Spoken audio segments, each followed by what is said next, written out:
एका दिवसाच्या ट्रिपमध्ये केसाची, चेहऱ्याची आणि पायाची वाट लागली होती. खरं सांगते. म्हणून तर आल्या आल्या आधी तर केस धुवून घेतले आणि बघा चेहऱ्यावर खूप टॅनिंग झाली होती.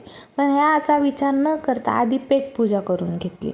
आणि खरंच सांगते, मला चालता पण येत नव्हते, इतके माझे पाय दुखत होते. तरी पण लंगडत लंगडत चालणं चालूच होतं. आणि या त्याने मला काम सांगितले होते की खाली जाऊन चार्जर आणायचं होतं.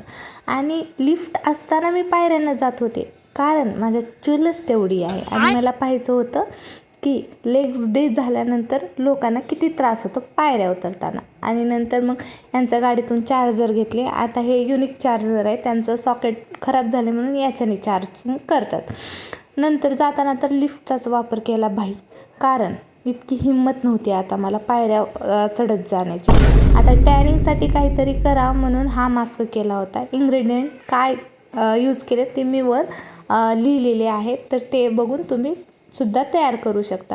आता 5 मिनिटाच्या पेक्षा जास्त मी ठेवले नव्हते, कारण तितके माझ्यात पेशन्स नाहीत बरं का. पण ग्लो थोडा आला होता आणि मी हे आणखीन एकदा यूज करणार आहे. नंतर काय रोजचंच तेच काम चालू झालं होतं. आणि मग शेवट केला बेसन आणि भाकरीने. चला भेटूया नेक्स्ट व्लॉगमध्ये. तोपर्यंत बाय.